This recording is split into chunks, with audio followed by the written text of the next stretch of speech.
கன்னி ராசிக்கு பங்குனி மாத பலன்கள் எப்படி இருக்குங்கிறத இந்த நிகழ்ச்சியில் பார்ப்போம். கன்னியை பற்றி சொல்லும்போது அது வந்து அறிவில் சிறந்தவர்கள், புத்தகங்களை தேடி தேடி படிக்கிறவங்க, இந்த வேட்டை நாய் வளர்ப்பு, பொதுவாக நாய் வளர்ப்பு, இந்த மாதிரி பறவைகள் விலங்குகள்கிட்டலாம் அன்பு செலுத்துறதுல வந்து அவர்களுக்கு ஈடு இணை இல்லை அப்படிங்கிறத சொன்னோம்ல.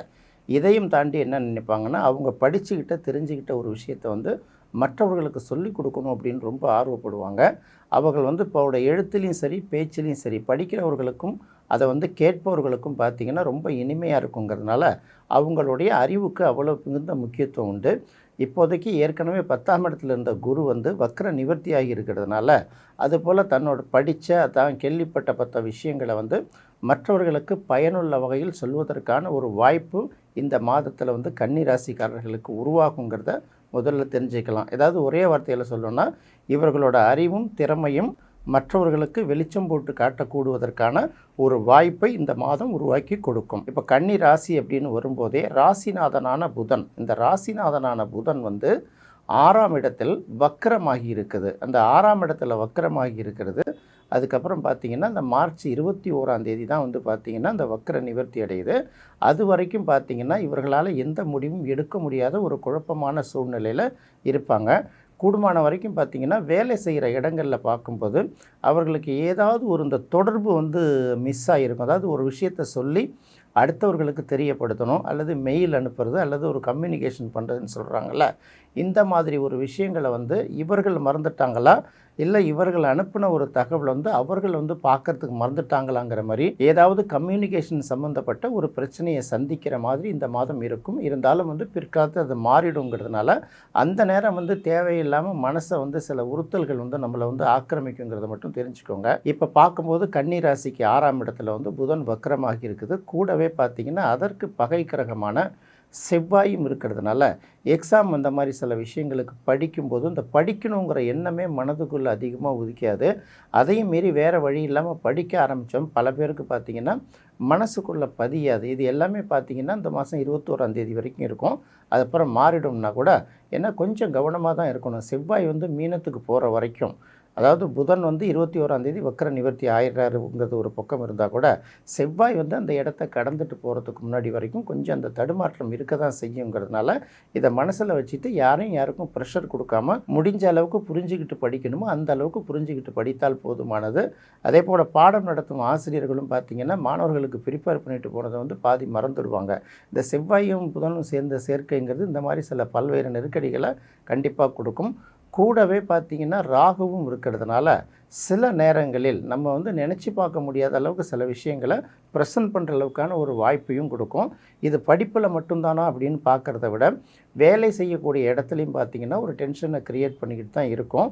இதையெல்லாம் கடந்து இதற்கு குரு பார்வை கிடைப்பதால், ஏன்னா இதெல்லாம் சொல்லிட்டு தான் அந்த குரு பார்வையும் சொல்லணும். எதுலேயுமே அலட்சியமாக இருக்கக்கூடாது இல்லையா? என்னதான் ஒரு பிரச்சனைகள் வந்து பிரச்சனைக்குரிய விஷயம்னு தெரிஞ்சு நாம் செய்தால் கூட அதிலேருந்து மீண்டு வருவதற்கான ஒரு வழியை வந்து கண்டிப்பாக இந்த புதன் வந்து உருவாக்கி கொடுப்பார். அதே போல் இந்த தடவை பார்க்கும்போது நிறைய பேர் பார்த்திங்கன்னா விலை உயர்ந்த செல்ஃபோன்கள் நிறைய பேர் வாங்குவதற்கு ஒரு வாய்ப்பு இருக்குது. அடுத்தது பார்க்கும்போது 6ஆம் இடத்தில் ராகு இருப்பதால் கண்டிப்பாக வந்து ஏதாவது ஒரு வகையில் நமக்கு வாய்ப்பு கிடைச்சிடும் அப்படிங்கிற நம்பிக்கையோடு அவர்கள் தொடர்ந்து போராடிக்கிட்டு இருப்பாங்க அப்படிங்கிறத இந்த இடத்துல மறக்க முடியாது. அடுத்தது பார்க்கும்போது 12ஆம் இடத்துக்குரிய சூரியன் பார்க்கும்போது சூரியன் சனியோடு சேர்ந்து 7ஆம் இடத்தில் இருப்பது ரொம்ப அது நல்ல விஷயம் அப்படின்னு சொல்ல முடியாதுல்ல. பொதுவாக சூரியனும் சனியும் சேர்ந்து இருக்கிறது வந்து பார்த்திங்கன்னா எல்லா ராசிகளுக்கும் ஏதாவது ஒரு வகையில் ஒரு பிரச்சனையை கொடுக்கும். இது வந்து பார்த்திங்கன்னா 7ஆம் இடத்துல சேர்ந்து இருக்கிறதுனால சிறுநீரகம், அதுக்கப்புறம் பார்த்திங்கன்னா இடுப்பு, இந்த மாதிரி இடங்களில் வந்து சின்ன சின்ன பாதிப்புகள் வருவதற்கு வாய்ப்பு இருக்குது. இதுக்கெல்லாம் இடம் கொடுக்காமல் ரொம்ப கவனமாக இருக்கணும். குறிப்பாக வாகனங்களில் செல்லும்போது கொஞ்சம் எச்சரிக்கையோடு, ஏறும்போது இறங்கும்போது கூட கொஞ்சம் கவனமாக பார்த்து தான் ஏறணும், பார்த்து தான் இறங்கணும். அதை முதல்ல மைண்டில் வச்சுக்கோங்க. அடுத்தது இந்த செவ்வாயும் பார்த்திங்கன்னா அடுத்த சில நாட்கள் அங்கே போயிடும். செவ்வாய் அப்படின்னு பார்க்கும்போது ராசிக்கு 3ஆம் இடத்துக்கும் 8ஆம் இடத்துக்குரிய கிரகம் 7ஆம் இடத்துல உட்காந்துருக்கு. அதுக்கு அடுத்தது பார்க்கும்போது சுக்கிரனும் அங்கே தான் உட்காந்துருக்கு. அப்போ சுக்கிரன் வந்து 9க்கும் 2க்கும் உரிய கிரகம், அதுவும் 7ஆம் இடத்துல உட்காந்துருக்கு. இப்போ சூரியன் சனி சுக்கிரன் பின்னாடியே வந்து பார்த்திங்கன்னா சுக்கிரன் போன பிறகு தான் செவ்வாய் அந்த இடத்துக்கு வருது. அதனால் பார்க்கும்போது இந்த 7ஆம் இடம் சம்மந்தப்பட்ட பிரச்சனைகளில் எப்போதும் ஒரு நெருக்கடி வரும். ஏற்கனவே பார்த்திங்கன்னா கன்னி ராசிக்காரர்களுக்கு அவங்க எதிர்பார்த்த பணம் வந்து நண்பர்களாலேயோ அல்லது உங்கள் வாழ்க்கை துணை மூலமாகவோ ஏதாவது ஒரு வகையில் வந்து இவங்க என்ன தேவைகளை கையில் வச்சுருந்தாங்களோ அந்த தேவைகளை நிறைவேற்றி கொடுப்பதற்கான ஒரு வாய்ப்பை கிரியேட் பண்ணி கொடுத்துரும். அடுத்தது என்ன முக்கியமான விஷயம் அப்படின்னு பார்க்கும்போது 7ஆம் இடத்துல சூரியன் செவ்வாய் சனி யுத்தம்லாம் நடந்து பெரிய நெருக்கடிகளை கொடுத்து கொண்டிருந்தாலும் நண்பர்கள் வாழ்க்கை துணை விஷயங்களில் ரொம்ப கவனமாக இருக்கணும். ஏன்னா எது சொன்னாலும் நிறைய தவறாக போய் சண்டை வருவதற்கு அதிக வாய்ப்பு இருக்குது. இது அடுத்தடுத்த மாதங்களில் மாறிட்டால் கூட அந்த நேரத்தில் சந்திக்கக்கூடிய கஷ்டமும் நெருக்கடியும் அவமானமும் நமக்கு வந்து ரொம்ப மனசில் நினச்சி வருத்தப்படுற அளவுக்கு இருக்குங்கிறதுனால எப்போதும் கொஞ்சம் அடுத்தவர்கள்ட்ட பேசும்போது அது அண்ணன் தம்பிகளாக இருந்தாலும் சரி, நண்பர்களாக இருந்தாலும் சரி, நம்மளோட வாடிக்கையாளர்களாக இருந்தாலும் சரி, வாழ்க்கை துணையாக இருந்தாலும் சரி, ரொம்ப கேர்ஃபுல்லாக போகணும். அதுக்கு அடுத்தது ஒரு முக்கியமான விஷயம் என்னென்னா, சுக்கிரன் வந்து அடுத்து பார்த்திங்கன்னா மார்ச் ஒரு 25 தேதியிலேயே பார்த்திங்கன்னா மேஷ ராசிக்கு வந்துடுது. இது யாருக்கு நல்லது அப்படின்னு பார்க்கும்போது கன்னி ராசிக்கு ரொம்ப நல்ல பலனை கொடுக்கும். நம்ம ஏற்கனவே பல இடங்களில் சொல்லியிருக்கோம்ல, பொதுவாக வந்து சுக்கிரன் 8ஆம் இடத்துக்கு வருவது வந்து பண வரவை வந்து அதிக அளவு ஏற்படுத்தி கொடுக்குங்கிறதுனால ஒரு பக்கம் கஷ்டம் நஷ்டம் நெருக்கடி வேலை செய்கிற இடத்துல பிரச்சனை படித்தா மனசில் ஏற மாட்டேதெல்லாம் ஒரு பக்கம் இருந்தாலும் இவர்களுக்கான பணம் இந்த மாதத்துக்கான பணம் கண்டிப்பாக நல்ல விஷயத்தில் வந்து சேர்ந்துடும். எங்கேருந்து வருதுன்னு தெரியாது, ஆனால் கண்டிப்பாக வரும். எப்போவோ நம்ம செஞ்சு முடிச்சு வச்சுருந்த வேலைக்கு கூட பாக்கி கொடுக்க வேண்டியவன் இவ்வளோ நாள் நம்ம கொடுக்க மாட்டோன்னு நினச்சிருந்தவன் சில பேர் தேடி வந்து கொடுக்கறதுக்கு கூட சில வாய்ப்புகள் இருக்குது. அதுபோல் பல பேருக்கு வந்து பார்த்திங்கன்னா இந்த அரியர் தொகை நிலுவைத் தொகையெல்லாம் சொல்கிறாங்கல்ல, இதெல்லாம் வந்து சேருவதற்கு வாய்ப்பு இருக்குது. பென்ஷனுக்கு வந்து அப்ளை பண்ணிவிட்டு இன்னும் கிடைக்கலன்னு காத்துட்ருக்கிறவங்களுக்கும் இந்த கிராஜுவிட்டி அந்த மாதிரி சில தொகைகள்லாம் வராமல் இருக்கு இல்லையா, அதெல்லாம் கண்டிப்பாக வந்து சேரும். கண்டிப்பாக இந்த மாதத்தை பொறுத்தவரை கன்னிராசிக்காரர்களுக்கு எல்லா கஷ்ட நஷ்டங்களுக்கு மத்தியிலும் வருவாய்க்கு பெரிய அளவுக்கு பாதிப்பு இருக்காது அப்படிங்கிறத தெரிஞ்சுக்கலாம். அடுத்து பார்க்கும்போது 10ஆம் இடத்தில் குரு இருக்குது. 10ஆம் இடத்துல குரு இருக்கிறது எப்போதுமே என்ன சொல்லுவாங்க, அது ஒரு வகையில் பொருளாதார நெருக்கடியை கண்டிப்பாக கொடுக்க தான் செய்யும். ஏற்கனவே வந்து வக்கரகதியில் இருந்ததுனால ஏதோ ஒரு நெருக்கடியில் இருக்கோமா இல்லை வந்து தேவையானது வந்துடுதா அப்படின்னு தெரியாமல் ஒரு குழப்பத்தில் போயிட்டுருக்கோம்.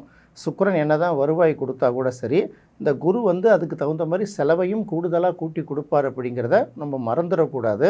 அதனால் வந்து வரவுக்கும் செலவுக்கும் ஓரளவு சரியாக இருக்கும். ஏன்னா வருவாயை தரக்கூடிய 2 கிரகங்களில் வந்து ஒரு கிரகம் 10ஆம் இடத்துல இருக்குது இல்லையா, 10ஆம் இடத்துல இருக்கும்போது வேலை செய்யக்கூடிய இடங்கள், அடுத்தது குடும்பத்தில் ஆகக்கூடிய சில செலவுகள், மற்றவர்களுக்கு நம்ம செய்யக்கூடிய செலவுகள், இது வந்து ஒரு பக்கம் செலவு அதிகமாக இழுத்துட்டு தான் போவோம். வருவாய் வரும், அதே சமயத்தில் செலவும் ஆகுங்கிறத மட்டும் மனசில் வச்சுக்கிட்டு பயணிச்சுக்கிட்டால் போதுமானது. அடுத்து பார்க்கும்போது கன்னி ராசிக்கு 12ஆம் இடத்துல கேது இருக்கிறது ஒரு நெருக்கடியான விஷயத்தை தான் சொல்லலாம். அந்த 12ஆம் இடத்துல ஒரு கேது இருக்கிறதுனால நிறைய பேருக்கு பார்த்திங்கன்னா என்னென்னமோ தேவையில்லாத விஷயங்கள்லாம் நினச்சி அந்த தூக்கத்தை வந்து அவங்களுக்கு வந்து குறைஞ்சி போயிருக்கும். அடுத்தது என்னென்ன பிளான் பண்ணால் கூட அந்த பிளானை எக்ஸிக்யூட் பண்ணுறாத அளவுக்கு மாற்றிக்கிற சூழ்நிலை வரும். நாம் இவ்வளோ பண்ணியும் இவ்வளோ முயற்சி பண்ணியும் எவ்வளோ கஷ்டப்பட்டும் இது நமக்கு நடக்கலையே அப்படின்னு சில நேரங்களில் ரொம்ப வருத்தப்படுற சூழ்நிலை வந்தால் கூட ஒன்றுமே செய்யாமல் இது எப்படி நம்ம கைக்கு வந்ததுன்னே தெரியாத அளவுக்கு சில மாற்றங்கள், அதாவது வாழ்க்கையை வந்து தீர்மானிக்க முடியாத அளவுக்கு இது ஏதோ ஒரு வகையில் மகிழ்ச்சியும் சில நெருக்கடிகளும் மாறி மாறி கொண்டாந்து கொடுத்துக்கிட்டு இருந்தால் கூட ஒரு நாளும் ஒரு புது புது அனுபவத்தை இந்த கேது வந்து 12ஆம் இடத்துல இருக்கக்கூடிய கேது வந்து கன்னி ராசிக்கு கொடுத்து கொண்டே இருக்கும். ஒட்டுமொத்தமாக பார்க்கும்போது என்னதான் பிரச்சனைகள் இருந்தால் கூட கன்னி ராசிக்காரர்களுக்கு தேவையான பணத்தை 8ஆம் இடத்துக்கு வரக்கூடிய சுக்கிரன் கண்டிப்பாக கொடுத்து விடுவார். அதே போல் 10ஆம் இடத்துல இருக்கக்கூடிய குருங்கிறது வந்து அதுக்கான செலவையும் இன்னொரு பக்கம் கொண்டு வந்து கொடுத்துருவாருங்கிறதுனால பெரிய அளவுக்கு வரவு செலவுக்கு பாதிப்பு இருக்காதுங்கிறது தான் பங்குனி மாதத்தை பொறுத்தவரை கன்னி ராசிக்காரர்கள் தெரிஞ்சிக்க வேண்டிய ஒரு முக்கியமான விஷயம். எல்லா ராசிகளையும் போலவும் சூரியன் சனி செவ்வாய் 7ஆம் இடத்துல சேர்ந்து இருக்கிறதுனால கண்டிப்பாக சனிக்கிழமை அல்லது ஞாயிற்றுக்கிழமைகளில் நரசிம்மர் வழிபாடு செய்வது பல நெருக்கடிகளிலிருந்து உங்களை காப்பாற்றுவதற்கு உதவும். என்ன நேயர்களே, கன்னி ராசிக்கு பங்குனி மாத பலன்கள் எப்படி இருக்குங்கிறத அந்த நிகழ்ச்சியில் பார்த்தோம். அடுத்தது பார்க்கும்போது துலாம் ராசிக்கு பங்குனி மாத பலன்கள் எப்படி இருக்குங்கிறத அடுத்த நிகழ்ச்சியில் பார்ப்போம். நன்றி, வணக்கம்.